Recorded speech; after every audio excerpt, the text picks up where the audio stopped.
নহয় তেওঁলোকেতো নিজে ফেক্টৰ নহয় বেলেগক কি ফেক্টৰ বুলি ভাবিব বিপিএফ দল নিজে ফেক্টৰ নহয় ফেক্টৰ হ'ব পৰা নাই গতিকে তাত আজি পানেৰী সমষ্টিত আমাৰ UPPL বিজেপি AJP আৰু বিভিন্ন দল সংগঠন একত্ৰিত হৈছে ইয়াৰ পিছতো আৰু পানেৰীৰ বেলেগ সমষ্টিৰ মই ভাবোঁ আশা কৰাটোৱে অনুচিত আশাই কৰিব নালাগে ফেক্টৰৰ কথাটো বাদেই দিওঁ গতিকে পানেৰী সমষ্টিৰ ৰাইজ বহুত একত্ৰিত পানেৰী সমষ্টিৰ ৰাইজে বিচাৰে যে পানেৰী সমষ্টি উন্নয়ন হ'ব লাগে আৰু উন্নয়ন হ'ব লাগিলে নিশ্চিতভাৱে চৰকাৰৰ লগত থাকিব লাগে গতিকে চৰকাৰৰ হৈ কাম আনি ফালে আঁচনি আনি ফালে ডেভেলপমেণ্ট কৰা প্ৰাৰ্থীহে পানেৰীক লাগে গালি দিয়া প্ৰাৰ্থী চৰকাৰক গালি দিয়া প্ৰাৰ্থী MLA পানেৰী ৰাইজক নালাগে বিৰোধী অভিযোগ দিছে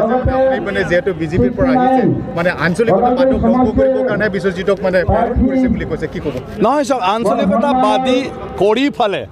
আজি BPF আমাৰ BTC অঞ্চলৰ কাৰণে তেনেকুৱা ধৰণৰ ৰাইজৰ উপকাৰ হ'ব পৰাকৈ আজিৰ যিবিলাক সমস্যা এই সমস্যাবিলাক সকাহ দিবলৈ কোনো তেওঁলোকে পলিচিয়ে নল'লে অকল নিজৰ নেতাখিনিৰ কথাটোহে ভাবিলে আৰু যাৰ কাৰণে আজি BPF দল একদম মানে পুৰা ভাঙি পাতি চুৰমাৰ হৈ গ'ল গতিকে আজি আনক ক'ত তেওঁলোকে অভিযোগ কৰিছে আজি আপুনি ৰাষ্ট্ৰীয় দল আৰু আঞ্চলিকতাবাদী দলৰ কথাটো কৈ আছে যে আজি অসমখনত শ্ৰীমন্ত শংকৰদেৱ যিজন আমাৰ গুৰুজনা আছে তেখেতৰ জন্মস্থানত আমাৰ এক শৰণ নাম ধৰ্মৰ যিজন ফাউণ্ডাৰ তেওঁৰ বিষয়ে বিশ্বই যাতে জানে তাৰ কাৰণে ডাঙৰ এটা প্ৰজেক্ট কৰি তাত আমাৰ অসমীয়া কলা সংস্কৃতি আৰু আমাৰ গুৰুজনাই যিখিনি শিক্ষা দি গৈছে এই বিষয়ে তাত অধ্যয়ন কৰিব পৰা এটা ব্যৱস্থা কৰিছে গতিকে অসমীয়া সমাজ জীৱনত বিজেপি কেনেকৈ অসমীয়া জাতি ধ্বংস বা অসমীয়াৰ আঞ্চলিকতাবাদী চিন্তাটো ধ্বংস কৰা বুজাব আজি নামঘৰ বাথৌ মানে স্থলীবিলাকত আজি মানে আৰ্থিক অনুদান দিছে যিটো আমাৰ অসমীয়া সমাজৰ এটা দৈনন্দিন জীৱনটোত আটাইতকৈ মানে দৰকাৰী বস্তুটো হ'ল আপোনাৰ নামঘৰ গাঁওখনৰ ভাল বেয়াৰ কথাটো তাত পতা যায় এই বিষয়টো আঞ্চলিকতা বাদীয়ে কেতিয়া চিন্তা কৰিলে আগৰ মহিলাই ডাঙৰীয়াতো এই বিষয়ে কেতিয়াও চিন্তা কৰা নাছিল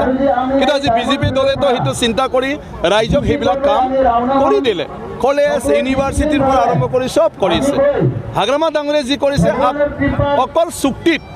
চেণ্ট্ৰেল আৰু ষ্টেট গভৰ্ণমেণ্টে যিকো কথা দিছিলে এইখিনি চেণ্ট্ৰেল ষ্টেটে কৰি দিলে তাৰ বাদে উপৰোক্ত তেওঁৰ যিটো তোমাৰ চিন্তাধাৰা আৰু তেওঁৰ যিটো পলিচি তেওঁ যিটো চৰকাৰ চলাইছে তেওঁ এটাও পৰিকল্পনাৰ আধাৰত BTC অঞ্চলৰ ৰাইজৰ ভালৰ কাৰণে একো আঁচনি আজিলৈকে কৰিব নোৱাৰিলে আৰু যাৰ কাৰণে BTC ইলেকশ্যনত হাৰি পালে তেওঁলোকে আজি চৰকাৰৰ পৰা ক্ষমতাচ্যুত হৈ গ'ল আৰু এইবাৰ বিধানসভাত টোটেল MLA তেওঁলোকৰ নাইকিয়া হৈ ফালে মানুহে 6 মাহৰ ভিতৰত পাহৰি যাব BPF পানেৰী সমষ্টিৰ বিষয়ে মই অৱগত হয় নহয় পানেৰী সমষ্টিৰ ৰাইজে ভালদৰে জানে একচুৱেলি পানেৰী সমষ্টি সামাজিকভাৱে মোৰ লগত একেলগে আছে আগৰ পৰাই মোৰ লগত নহয় আমাৰ জাগা মোৰ ঘৰ নাওকাটা আৰু পানেৰী সমষ্টিৰ প্ৰায় মানে মানুহখিনিয়ে এই নাওকাটাতে স্কুল পঢ়ে এই নাওকাটাতে খেলা ধূলা এই নাওকাটাতে গৈ গাড়ী উঠে এই নাওকাটাতে যায় বজাৰ কৰে আৰু নাওকাটাৰ মোৰ মানুহে ডিমাকুচি বজাৰত যায় আমাৰ ভেৰগাঁও বজাৰ নহ'লে নচলে খেলা ধূলা ভেৰগাঁৱৰ লগত খাগৰাবাৰীৰ লগত ডিমাকুচিৰ লগত টংলাৰ লগত নহ'লে আপোনাৰ নচলে বিভিন্ন পূজা সভা সমিতি যিয়ে যি নহওক সামাজিকভাৱে তাত একে আৰু সব পৰিচিত গোটেই ৰাস্তা পদূলিৰ পৰা আৰম্ভ কৰি গোটেইবিলাক গতিকে তাক লৈ ৰাইজে মানুহে যিয়ে বদনাম নকৰক কিন্তু ৰাইজে জানে যে বিশ্বজিৎ দৈমাৰী পানেৰী সমষ্টিৰ মানুহ হয়